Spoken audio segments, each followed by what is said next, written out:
Bismillahirrahmanirrahim. Assalamualaikum warahmatullahi wabarakatuh. Ini bab berikutnya berkaitan dengan fi bayan as-sa'adah wa syaqawah, penjelasan orang-orang yang bahagia dan orang-orang yang celaka. Nah, bahasan ini mengkelompokkan mana manusia-manusia yang diberikan Allah kebahagiaan dan bagaimana ciri-ciri manusia yang akan mengalami kecelakaan atau mengalami penderitaan. Beliau mengatakan i'lam annan nasa la yakhlu min hadzainil qismain. Ketahuilah bahwa manusia tidak bisa lepas dari dua golongan ini. Kalau dia tidak termasuk orang yang bahagia, maka dia pasti termasuk orang yang sengsara. Wa kadzahuma ya'ni al-qismaini yujadani fi insani wahid. Begitu juga tiap orang memiliki dua rasa. Jadi selama hidup ini kita akan mengalami dua rasa, yaitu rasa sa'adah, bahagia, atau rasa menderita. Kalau kita sakit, kita merasa sakit, menderita. Kalau kita diberikan kenikmatan, kita merasa bahagia. Semua manusia di bumi ini akan mengalami hal yang seperti ini tanpa terkecuali. Lalu beliau katakan fa idza ghalabat hasanatuhu wa ikhlasuhu tabaddalat jihatu syaqawatihi ila sa'adah. Tetapi kata beliau, apabila kebaikan dan keikhlasan seseorang lebih banyak, maka itu akan berarti sifat-sifat hawa nafsunya telah berganti dengan sifat-sifat rohani.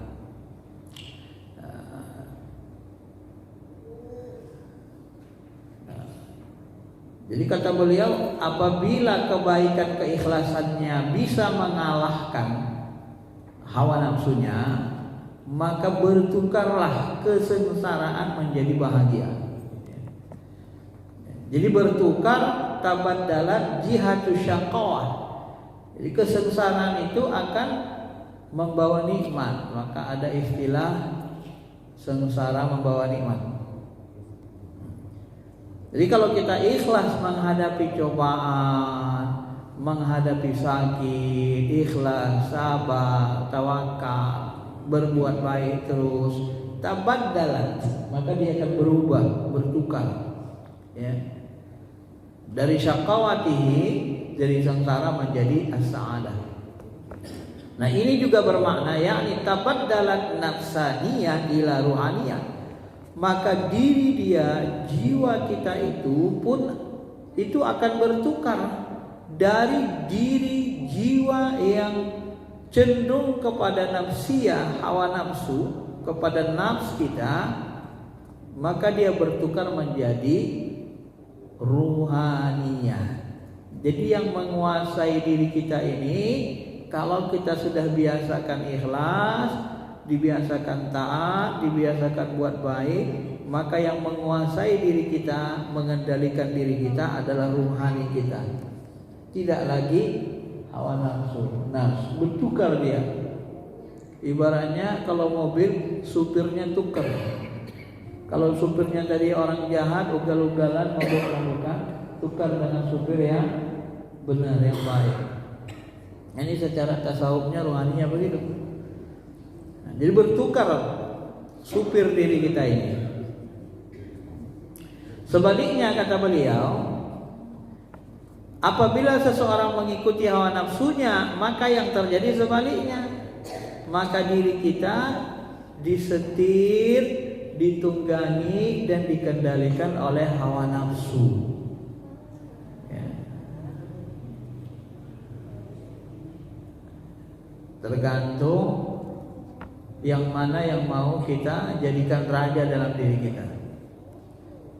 Fa'idzat taba'a hawahu, tetapi kalau kita menjadikan hawa nafsu menjadi pengendali, maka in'akasal amr, jadi urusan berbalik.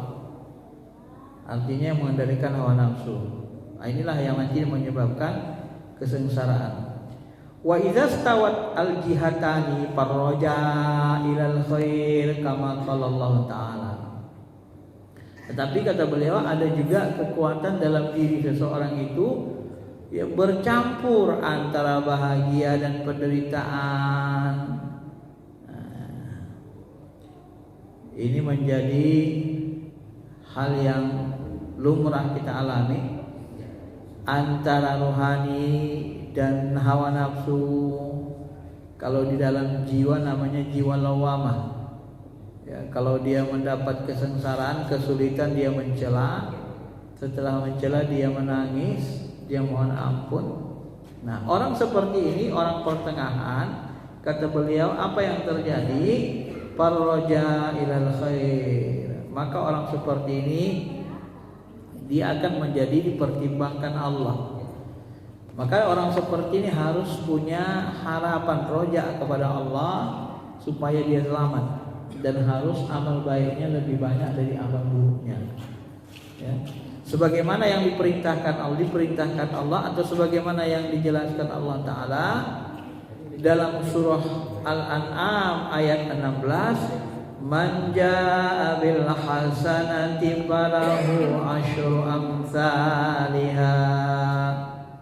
Siapa yang datang dengan kebaikan, maka kebaikan itu akan dilipat gandakan menjadi 10 kali. Nah, ini kemurahan Allah Subhanahu wa taala. Kemudian beliau lanjut mengatakan, fazada bihi wad'ul mizan li ajli. Maka berdasarkan ini ditimbanglah nanti amal baiknya dengan rajanya, harapnya. Dia berharap mendapat ampunan dari Allah. Dia hatinya terus menerus karena kelemahan dirinya melawan hawa nafsu. Dia merasa sangat berdosa kalau mengingkari Allah, kalau tidak bersabar. Tetapi tetap tidak mampu bersabar. Kadang sabar, kadang tidak, kadang sabar. Tapi dia terus gantungkan harapannya kepada Allah. Nah, inilah nanti yang akan menambah timbangan amalnya di akhirat seorang hamba. Ya. Tetapi pada diri kita, pada diri orang yang seperti ini, kata beliau, tidak terjadi pertukaran yang sempurna. Li'anna tabaddulan nafsaniyah ila ruhaniyah bil kulliyah. Karena tidak terjadi pertukaran yang sempurna, maka kita masih mendua. Satu supirnya masih baik, satu ugal-ugalan.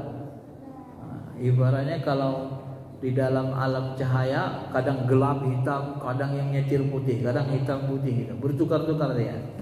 Ya. Tapi kalau misalnya nanti dia lebih banyak kebaikannya, hitamnya katakan dulu 40, putihnya 60. Nah, maka orang seperti ini kata beliau, fala hajata ilal mizan. Ya. Maka orang seperti ini nanti tidak akan sebenarnya orang seperti ini ya masuk surga juga.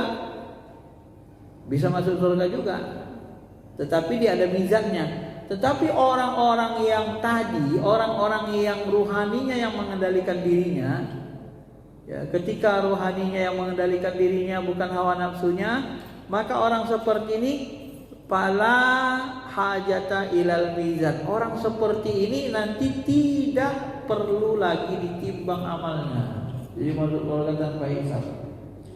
Tetapi orang-orang yang kebaikannya lebih banyak, mereka ditimbang amalnya. Ya. Nah, berbeda dengan orang yang seperti tadi.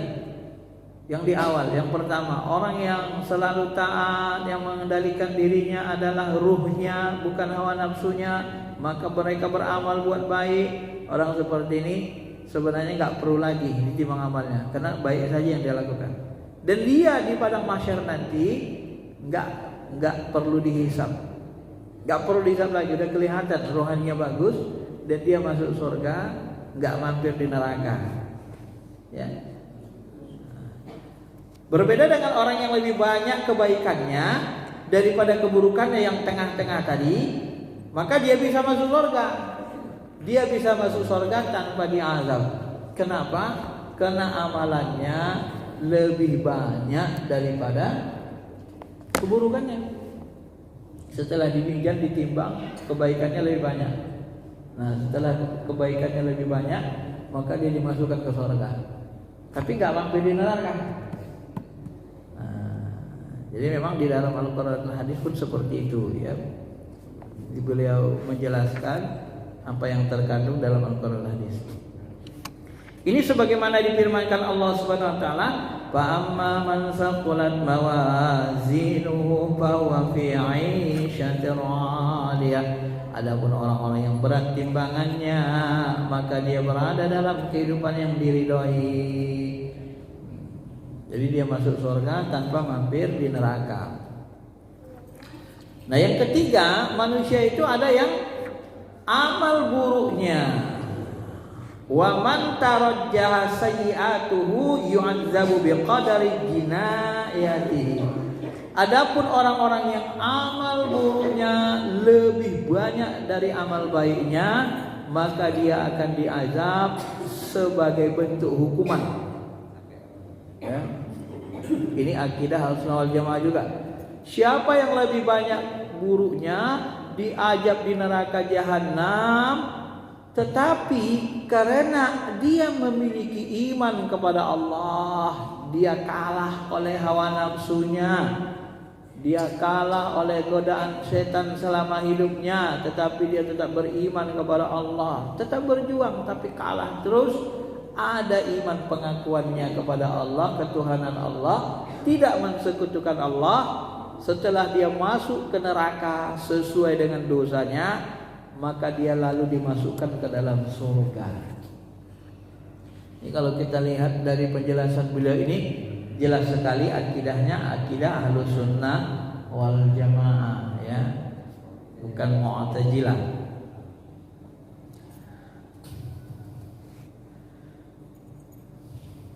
Kemudian boleh lanjutkan lagi, yang dimaksud, ya, wa muraduna minas sa'adah wasyaqawah, yang dimaksud dengan bahagia dan menderita di sini maknanya al-hasanah was-sayyi'at. Jadi kalau beliau memahami orang bahagia itu yang selalu hidupnya dalam kebaikan, orang yang sengsara yang hidupnya selalu dalam keburukan. Ini sesuai dengan hadis Nabi, as-sa'adah kullus sa'adah tulul umri fi ta'atillah. Kebahagiaan paling bahagia adalah bisa mentaati Allah, ringan kita mentaati Allah. Panjang umurnya tulul umri tapi ringan mentaati Allah Subhanahu wa taala. Ini orang bahagia.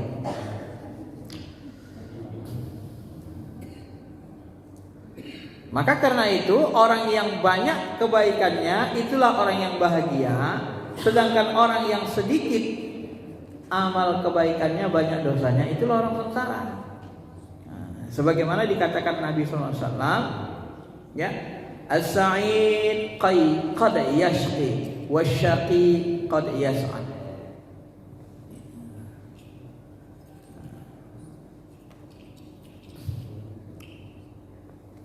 Jadi beliau mengatakan berdasarkan hadis Nabi, orang yang menderita keadaan mereka bahagia, orang yang berbahagia kadang menderita. Nah, kalau bahasa Tuhan itu salah satu ciri orang bahagia itu dia bisa bahagia dalam menjalani derita.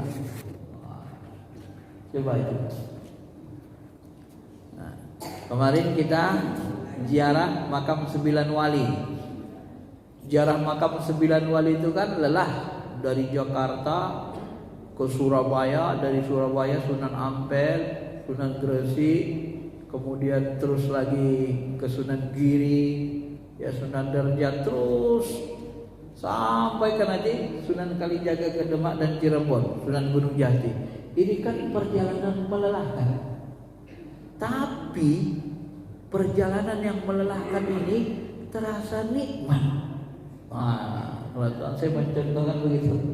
Ini perjalanan syaki, lelah, capek, tapi yang sangat nikmat. Jadi bagaimana kita bisa hidup menikmati kesusahan, kelelahan?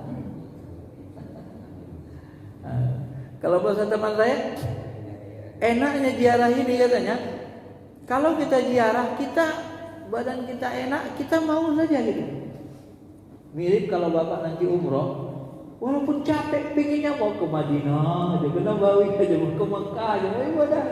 Padahal kita capek sebenarnya, tapi keinginan itu ada kenikmatan yang tak bisa dijelaskan. Gitu dia kan. Jadi bagaimana syakiyat itu kita rasakan sebuah kenikmatan. Mentaati Allah itu sebenarnya lelah. Innaka kadihun ila rabbika kadaham famulaqih, kata Allah dalam Quran.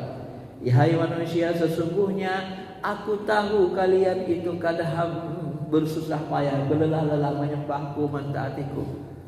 Bersabarlah, famulaqih, kelak kita akan jumpa, kelak aku akan tunjukkan wajahku, diriku kepada kalian. Jadi Allah katakan begitu dalam Quran. Sebenarnya mentaati Allah ini lelah, tapi orang-orang yang bahagia, ketaatan, kelelahan dalam taat ini membuat hatinya nikmat, senang gitu. Nah, inilah yang dimasukkan beliau tadi. Maka Nabi mengatakan begitu kan. Bagaimana sebagian kita lihat orang yang lelah itu, dia sebenarnya bahagia dalam hal itu. Maka bahagia atau sengsara ini ukurannya bukan apa ya? Bukan kesenangan gitulah ya. Coba dibedakan antara ketenangan, kenyamanan dengan kesenangan. Kalau kesenangan dia cenderung hawa nafsu. Kalau tenang nyaman dia cenderungnya rohani. Ya. Cenderungnya rohani. Kalau kita makan enak, mabuk-mabukan, itu senang namanya, tapi senang hawa nafsu. Bukan tenang. Mana ada orang tenang hidupnya mabuk-mabukan? Biasanya orang stres yang mabuk kan gitu kan. Nah, ini dibedakan Pak ya. Bapak Ibu yang dirahmati Allah Subhanahu wa taala, maka beliau memberikan tolak ukur sebagaimana Nabi SAW mengatakan, tolak ukurnya adalah jika amal baik seseorang lebih banyak, itulah orang yang bahagia. Kalau amal buruknya lebih banyak, itulah orang yang sengsara.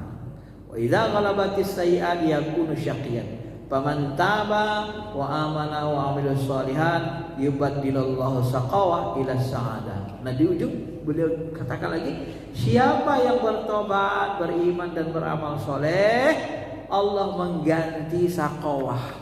Walaupun capek lelah tadi, tapi dia menjadi sa'adah, kenikmatan. Dan dia bisa merasa nikmat. Ya. Ini kalau orang rohaninya sudah benar, sudah bersih. Bapak Ibu yang dirahmati Allah Subhanahu wa taala. Kemudian boleh lanjutkan lagi, wa amal qadaru fil azal minas sa'ada wasyaqawah wa likulli waqidin jami. Qala Rasulullah sallallahu alaihi wasallam, as-sa'id sa'idun fi batni ummi wasyaqi syaqiyun fi batni ummi. Rawahu Muslim. Adapun terkait dengan takdir, kan kita hidup ini sudah ditakdirkan Allah bahwa kita orang sa'id, bahagia, atau orang syaqi, sengsara. Maka kata beliau, adapun tentang takdir ini orang nggak bisa mencari tahu. Tahu nggak kita ditakdirkan orang bahagia atau orang sengsara? Enggak. Kenapa? Karena takdir Allah itu adalah rahasianya. Jadi kata beliau, orang nggak bisa cari tahu qada itu, takdir Allah itu. Maksud takdir itu adalah qadanya, ketetapan Allah sejak zaman ajali. Ya. Kenapa? Karena takdir itu, qada itu dirahasiakan Allah. Ketetapan zaman ajal itu rahasia Allah. Yang mana jika manusia memaksa untuk membahasnya, dia akan terpeleset menjadi jindik, meninggalkan syariat dan merasa cukup dengan suratan qada takdir. Kan ada sahabat tanya, ya Rasul, apakah segala sesuatunya sudah ditakdirkan Allah? Kata Rasul, oh iya, semuanya sudah ditakdirkan Allah. Ya Rasul, kalau semuanya sudah ditakdirkan Allah, sudah ditetapkan Allah, ngapain lagi kita buat baik? Ngapain lagi kita berusaha? Oh, sudah ditakdirkan Allah ya. Nah, memang dalam hadis sahih disebutkan, kataballahu maqadirul khalaiq qabla an yakhluqas samawati wal arda bi 50 alf sanah. Allah telah menetapkan takdir, menetapkan qadanya bagi seluruh makhluknya sudah ditetapkan. Sebelum dia menciptakan langit dan bumi, 50.000 tahun sebelumnya dia sudah tetapkan semuanya. Gerak jalan hidup yang terjadi di langit dan di bumi. Ya. Nah, jadi ketika sahabat bertanya kepada Rasul, ya Rasul, apa semuanya sudah ditetapkan Allah? Iya, sudah semua ditetapkan Allah. Kalau gitu ngapain lagi kita berusaha? Apa kata Rasul? Jangan begitu. Tetap berusaha. Tetap taat kepada Allah. Kenapa? Karena urusan kita itu adalah mentaati Allah. Kerja hamba itu mentaati Allah. Kerja Tuhan menetapkan takdir. Jangan kita urus kerja Tuhan. Paham ini Bapak Ibu? Kerja Allah itu mengqada, menetapkan takdir. Sedangkan kerja manusia adalah mentaati Allah. Jangan dibalik. Ini nanti beliau menjelaskan ya ilmu takdirnya sesuai dengan Ahlus Sunnah wal Jamaah. Memang di dalam pembahasan yang lebih dalam itu antara takdir dengan qada dibedakan. Kalau qada ketetapan zaman ajali, kalau takdir itu yang sudah terjadi hari ini, inilah takdir. Kalau belum terjadi tak bisa disebut takdir. Itu bagi ulama yang membedakan antara qada dengan takdir. Ya, tapi sebagian ulama menyamakan takdir dengan qada itu. Ya, ketetapan Allah dua-duanya. Karena kedekatan maknanya. Bapak Ibu yang dirahmati Allah Subhanahu wa taala. Nah, kemudian beliau menjelaskan, jadi orang yang memaksakan yang mencoba mengorek-ngorek takdir itu, qada itu, dia terpeleset jadi jindik. Apa yang dimaksud dengan jindik? Tak mau dia bersyariat, tak berusaha. Aku udah tetapkan Allahnya jadi orang baik. Udah. Aku udah tetapkan Allahnya orang miskin. Ngapain berusaha lagi? Dari mana pula dia tahu ditetapkan Allah jadi orang miskin? Coba, pendek-pendek yang dia, Pak. Dari mana kita tahu ditetapkan kita akan menjadi kaya misalnya atau jadi miskin? Kan kita nggak tahu. Maka itu dirahasiakan Allah kan. Supaya apa? Supaya kita senantiasa berusaha. Maka Nabi mengatakan, tetaplah berusaha karena setiap orang nanti dimudahkan untuk apa dia diciptakan. Maka di dalam ilmu qada dan qadar ini Bapak Ibu, kalau kita dimudahkan taat, dimudahkan majelis taklim, mudah kita mentaati Allah, itu ciri-ciri kita adalah orang yang bahagia. Ciri-ciri penduduk surga. Tapi kalau maaf, mudah mabuk-mabukan, kalau mencuri sering berhasil, gimana? Berhasil nggak tangkapannya? Oh, hari ini aku dapat 2 motor, dapat 2 kereta. Senang kali dia berhasil nyuri 2 kereta, gampang. Dia ngerasa gampang. Kemarin gua bisa korupsi 500 juta, ya. 5 hari lalu dapat 2M. Senang kali, mudah. Sama gua semuanya mudah. Nah, kalau orang dimudahkan buat jahat gini, ini pertanda istidraj, pertanda dia penduduk neraka. Hati-hati. Jadi kalau kita sudah mudah melakukan kejahatan, hati-hati. Itu peringatan, itu istidraj. Ya bukan rahmat. Nah, ini masih pahami ya. Harus pahami, hati-hati. Kalau susah melakukan kebaikan, mudah melakukan kejahatan, banyak istighfar. Itu ciri-ciri penduduk neraka. Ya. Maka setiap orang nanti fasanu yassiruhu lil yusra, dimudahkan untuk apa dia diciptakan. Kalau dia penduduk surga, mudah beramal, mudah sedekah, mudah ngaji, mudah sholat, ringan. Nah, untuk sampai ke sana dibiasakan, tentunya begitu awalnya ya. Ma'asyiral muslimin, Bapak Ibu yang dirahmati Allah. Maka kata beliau, wala yajuzu ayyahtajja ahadun bisirril qadari bi antar bi ayyatrukal amali shalihah. Oleh karena itu kata beliau, seorang tidak boleh berlindung atau bergantung pada rahasia takdir untuk meninggalkan amal soleh. Enggak boleh. Aku udah takdirkan Allahnya masuk neraka, ngapain aku beramal? Dari mana kau tahu ditakdirkan Allah penduduk neraka? Ya. Jadi nggak boleh seseorang memberikan alasan, ya. Kalaupun aku di zaman ajali sudah ditakdirkan menderita, maka tidak ada manfaatnya beramal soleh. Ini perkataan orang yang ingkar dengan qada dan qadar.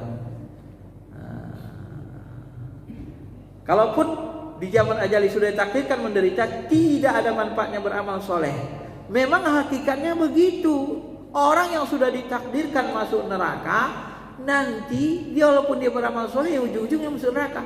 Tapi kan kita tidak tahu bahwa begitu, dan kita tidak tahu di antara qada itu ada yang mu'allaq, terikat dengan usaha, niat, doa.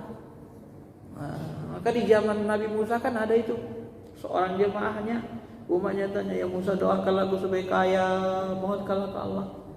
Munajat Nabi Musa, ya Allah, ini hambamu mau pingin kaya, dia berjanji membuat baik. Kemudian Allah berikan wahyu pada Musa, doakan saja, aku akan berikan kekayaan dia selama 4 tahun. Maka sampaikan Nabi Musa, baik Bu, insya Allah nanti Allah berikan kekayaan selama 4 tahun. Setelah itu cabut kembali. Kemudian kayalah dia berusaha, kaya 4 tahun, rajin bersedekah, rajin beramal soleh. Setelah dia melakukan itu, 5 tahun dia masih kaya. 6 tahun masih kaya. Sampai dia berusaha, alhamdulillah, Allah berikan kepadaku tambah banyak, masih kaya. Nabi Musa kan heran, Pak. Lalu dia munajat ke Allah lagi, ya Allah, kenapa bisa begini? Dulu kau bilang 4 tahunnya dia kaya. Janganlah kau permalukan aku depan umatku. Kayak pembohong aku jadinya kan gitu. Lalu datang jawaban dari Allah, ya Musa, selama 4 tahun ini hambaku itu selalu bersedekah, selalu mentaatiku, selalu mentambah rezeki. Orang-orang yang dia sedekahi pun selalu mendoakannya. Ya, dia minta kepadaku, aku kan pengasih, maha pengasih penyayang. Manalah tega aku mencabut hartanya. Aku kan maha pengasih penyayang, manalah tega aku mencabutnya, mengambilnya lagi. Ya udahlah kalau gitu. Artinya apa? Berubah qada tadi. Nah, itulah kata ulama, sebahagian qada itu ada yang mu'allaq, terikat dengan usaha, niat, ikhtiar, berubah dia, Pak. Maka bahasa Quran kan jelas, yamhullahu ma yasha, dia bisa menghapus apa yang dia kehendaki. Yamhullahu ma yasha, dia bisa menghapus qada itu ketetapannya sesuai dengan kehendak. Maka kita nggak tahu. Maka kata Syaikh Jilani, nggak boleh kita meninggalkan amal soleh walaupun kita tahu sudah, seandainya kita dikasih tahu sudah ditakdirkan, nggak boleh meninggalkan usaha. Jadi tidak boleh seseorang memberikan alasan, kalaupun aku zaman ajali sudah takdirkan menderita, maka amal soleh kan nggak bermanfaat, ngapain lagi beramal soleh.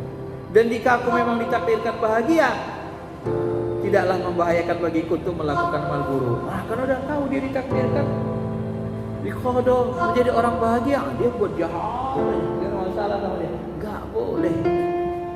Di samping memang kita nggak tahu, memang nggak boleh menyandarkan seperti itu, beralasan seperti itu. Pengarang kitab Tafsir Al-Bukhari mengatakan sesungguhnya kebanyakan dari rahasia itu diketahui, tapi tak perlu dibahas. Contohnya rahasia takdir. Seandainya pun ada rahasia itu dikasih tahu di dalam Al-Qur'ani ke masyayikh, tapi nggak boleh dibahas secara rinci. Ya, takut kita tergelincir. Iblis, contohnya ini, iblis ketika ia mengelak untuk tidak menghormati Adam, dia berkelit dengan hakikat takdir. Coba, apa kata iblis? Ketika ditanya, ya iblis, kenapa engkau tidak menghormati Nabi Adam? Apa jawab iblis? Ini kan takdirmu ya Allah. Kan kau yang mentakdirkan aku tidak menghormati iblis. Kau yang mentakdirkan aku seperti ini. Coba. Ini ciri orang yang kufur kepada takdir, menyandarkan keburukan kepada Allah. Gak boleh kita sandarkan keburukan kepada Allah.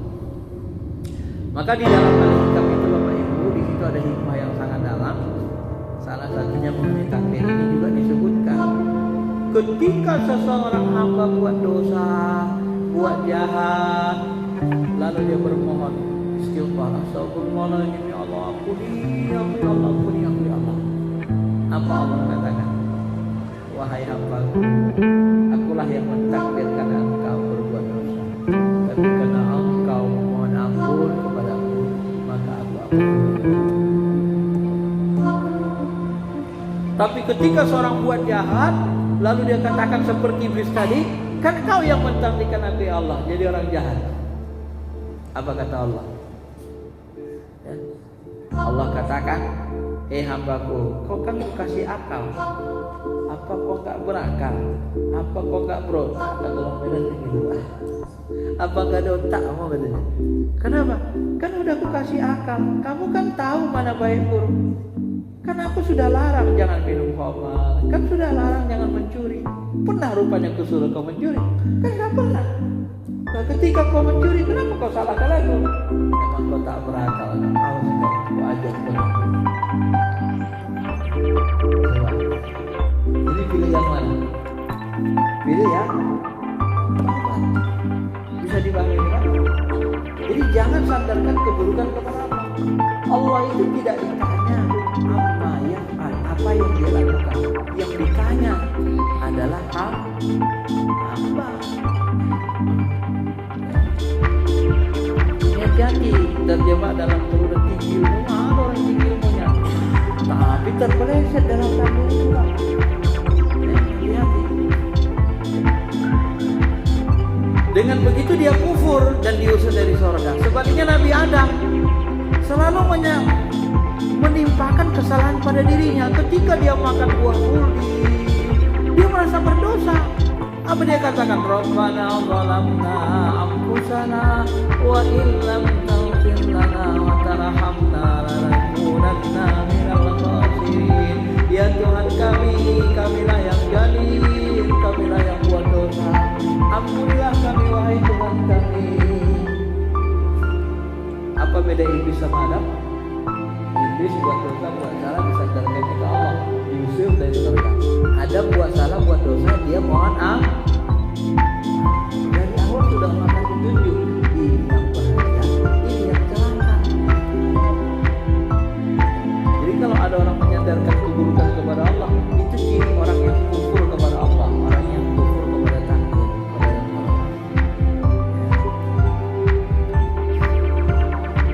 Bapak Ibu yang dirahmati Allah, maka yang wajib kata beliau, fal wajibu ala kulli muslim alla yatafakkaru fi sirril qadar. Maka wajib bagi seorang muslim tidak usah berpikir tentang hakikat takdir. Tidak usah dipikirkan. Supaya apa? Agar tidak tergoda. Li'an la yatashawwasa alaihil amru. Supaya tidak was-was, tidak tergoda dan tidak terpeleset menjadi jintik.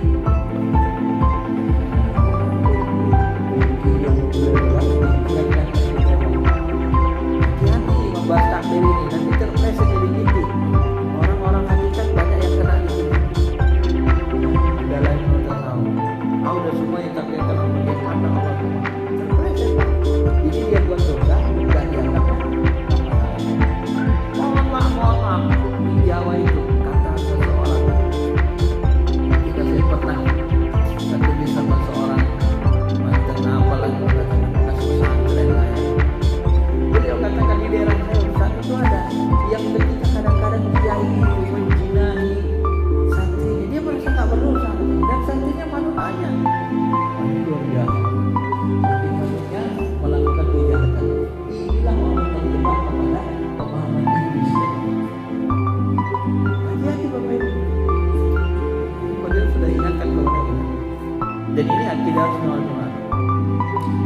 Justru yang wajib bagi seorang muslim dan mukmin adalah yakin bahwa Allah adalah Maha Bijaksana. Nah, ini yang perlu diyakini. Apa yang Allah berikan kepada kita, itulah yang terbaik. Maka orang beriman ini ajibtu li amril mukmin. Orang beriman ini urusannya sangat mengagumkan. Di mana mengagumkannya? Kalau dia ditimpa musibah, dia istighfar mohon ampun, dia sabar. Jadi semua urusannya jadi baik. Ketika dia sabar, dibalas Allah dengan kebaikan yang banyak. Ketika dia dapat nikmat, dia bersyukur.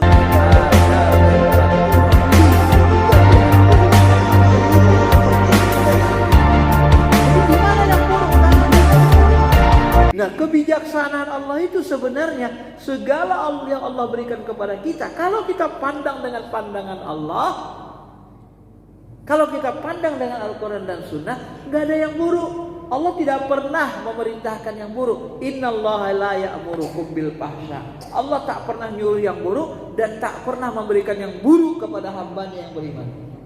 Itu harus diyakini, Pak. Kalau ada musibah, itu bukan untuk keburukan, untuk mendidik kita supaya sabar. Kalau ada kebaikan, kenikmatan, itu bukan istidrak, untuk mendidik kita supaya tetap bersyukur. Maka karomah para wali itu bukan untuk istidrak, karomah itu untuk menambah yakinnya seorang wali kepada Allah. Tapi kalau menjadi sombong, jadi istidrak, jadi iblis nanti. Maka beliau mengatakan, ya, seperti itu. Yang harus diyakini seorang muslim adalah bahwa Allah itu maha bijaksana. Ya, itu yang harus diyakini. Segala sesuatu yang terjadi, yang terlihat oleh manusia di muka bumi ini, seperti kekufuran, kemunafikan, kefasikan, dosa-dosa dan sebagainya, itu rahasia Allah. Allah maha bijaksana. Adalah perwujudan dari kemahakuasaan Allah dan hikmahnya. Karena dia maha kuasa atas segala sesuatu. Ada satu riwayat, Syekh Abdul Qadir Jilani didatangi seorang pemabuk, pendosa.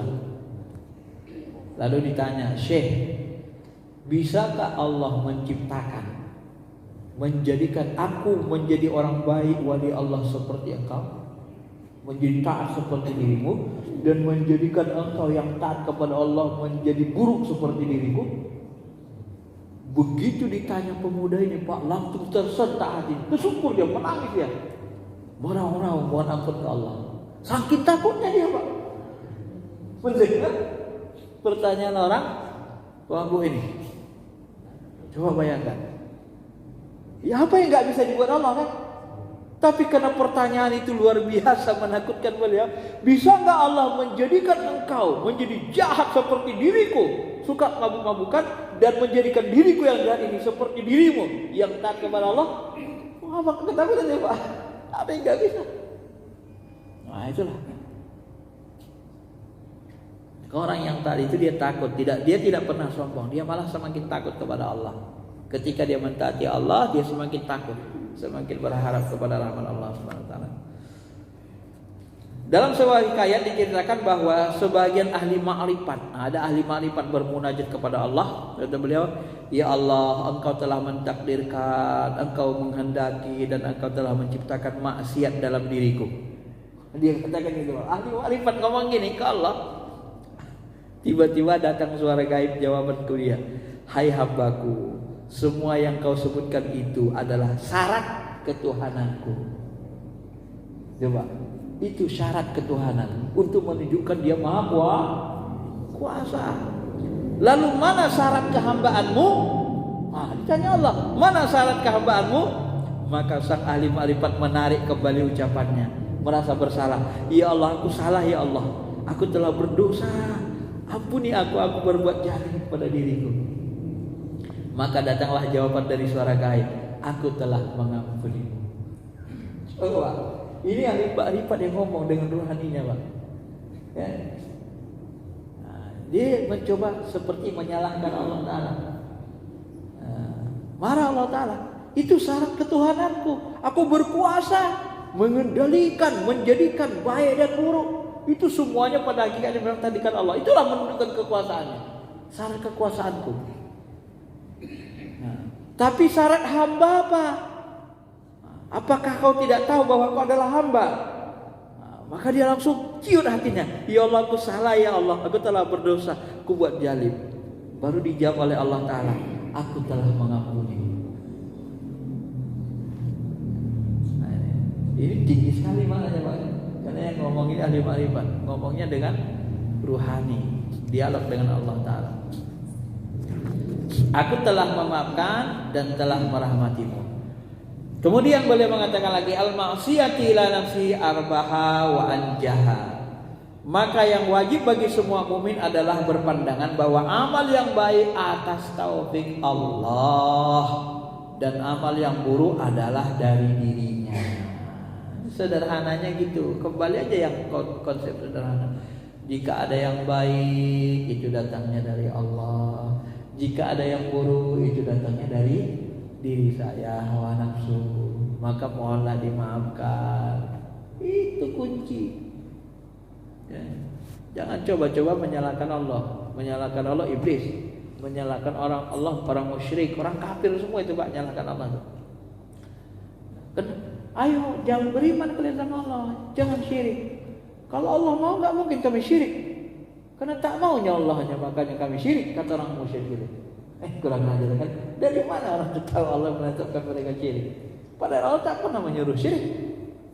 Nah, itu ciri-ciri orang musyrik begitu, orang kafir selalu menyalahkan Allah Ta'ala. Na'udzubillah. Tak sadar dia bahwa dia hamba yang diciptakan. Maka wajib bagi seorang mukmin berkeyakinan, berpandangan amal yang baik yang kita lakukan ini sebenarnya atas taufik Allah, taufik bantuan Allah. Dan kalau ada yang buruk dari diri kita, mohon ampun. Jika itu yang dilakukan, maka termasuklah dia dalam hamba-hamba yang soleh yang dikisahkan dalam Quran. Walladzina idza fa'alu fahishatan aw zalamu anfusahum zakarullaha fastaghfaru lidzunubihim wa may yaghfiru dzunuba illallah. Al-Imran 135. Al-Quran mengatakan orang-orang yang dimuliakan orang Allah itu siapa? Ciri mereka apabila mereka membuat kejahatan, kesalahan, zalim kepada diri sendiri, mereka ingat Allah, mereka mohon ampun kepada Allah atas dosanya. Dan siapa yang mengampuni dosa kecuali Allah? Nah, iya. Jadi ikutin saja. Kalau bahasa Nabi, apa yang diperintahkan Allah lakukanlah, apa yang dilarang Allah jauhilah. Nah, itu kunci. Ya, maka ketika sahabat mengatakan seperti tadi, dijawab Nabi dengan jawaban kunci. Ya Rasul, kalau semuanya sudah ditentukan Allah, ngapain kita berusaha? Oh jangan, tetap berusaha, tetap beramal soleh. Apa yang diperintahkan Allah lakukanlah, apa yang dilarang hindarilah. Setiap orang akan dimudahkan untuk apa dia diciptakan. Nah, itu jawaban hikmah, jawaban kenabian yang sangat hikmah. Ya. Maka kalau kita mengakui bahwa kejahatan dari diri kita, kita akan menjadi orang yang beruntung. Adapun mengenai sabda Nabi, orang yang bahagia ditakdirkan bahagia sejak dari perut ibunya, ini hadis sahih yang tadi. Begitu pula orang celaka ditakdirkan celaka sejak dalam perut ibunya.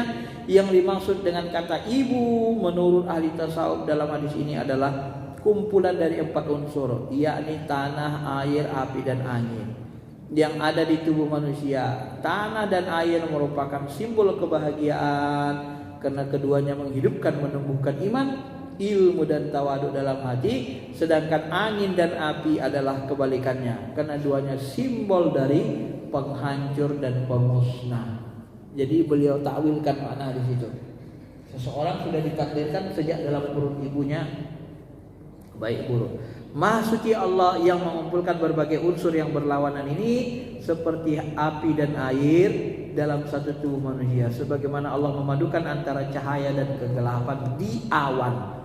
Sebagaimana dia firmankan, ya, huwallazi yurikumul barqa khawfa wa tama'a wa yunsiul sahabas iqam. Dialah Tuhan yang memperlihatkan kilat kepadamu, ada cahaya, tetapi cahaya kilat itu menimbulkan ketakutan dan harapan, dan dia mengadakan awan yang mendung. Jadi ada cahaya kilat, ada mendung gelap. Jadi bersatu antara kegelapan. Jadi Allah kadang menciptakan dalam satu diri, dalam satu hambanya, makhluknya ada cahaya dan kegelapan, ada kebaikan, ada keburukan. Said Yahya bin Mu'ad Ar-Raji pernah ditanya, wahai Syekh, dengan apa engkau makrifat kepada Allah? Beliau menjawab, dengan berpadunya sesuatu yang berlawanan. Maka dari itu manusia adalah gambaran dari Ummul Kitab dan merupakan cerminan dari Allah dalam kemuliaan dan keindahannya. Manusia juga merupakan cerminan dari semua makhluk. Karena keterpaduan tersebut, manusia akhirnya dijuluki sebagai kaunan jami'an dan alaman kubro. Jadi manusia ini seperti alam besar. Jadi tapi sebenarnya istilah yang sering disebut alam shaghir. Alam semesta ini isinya ada dalam diri kita semua. Malaikatnya ada, sifat ketuhannya, iblisnya ada, tanahnya ada, airnya ada, lengkap dalam diri kita, kan? Maka disebut alam kubro. Kalau beliau membahasakan alam kubro atau kaunan jami'an, kumpulan kaun, kumpulan benda-benda yang ada di langit dan di bumi. Karena Allah menciptakan dengan dua kekuasaannya, yaitu dengan sifat memaksa dan sifat lemah lembut. Dan cermin pun mempunyai dua sisi, kasar dan halus. Yang kasar jasad kita, yang halus ruhani kita, malaikat. Oleh sebab itu manusia merupakan simbol bagi manifestasi semua asma dan sifat Allah. Pengasih penyayang ada di diri kita, Ar-Rahman Ar-Rahim, Malikul Quddus, yang raja, kalau sudah berkuasa dia bisa memaksa, bisa bunuh orang, apapun dilakukannya. Semua manifestasi sifat Allah manusia ini. Makhluk-makhluk yang lain diciptakan hanya dengan satu kekuasaan atau satu sifat Allah saja. Seperti malaikat, dia hanya diciptakan satu sifat lembut Allah, taat saja. Mereka manifestasi asma Allah As-Subbuh dan Al-Quddus, suci bersih, enggak buat dosa. Iblis dan keturunannya diciptakan dari satu sifat Allah yang Al-Qahru, memaksa saja, kerjanya maksa orang buat jahat saja. Ini merupakan manifestasi dari asma Allah Al-Jabbar, kerjanya maksa orang buat jahat. Kalau mau dibunuh, diserang, akan begitu. Jadi manusia luar biasa, sempurna sifat Allah dalam dirinya. Ketika manusia khusus pun terpadu di dalam dirinya semua sifat makhluk, dari yang terendah hingga yang paling tinggi, para nabi dan para wali pun tidak luput dari kesalahan. Maka kadang-kadang nabi salah, ditegur Allah, wali salah, ditegur juga, tapi dibimbing.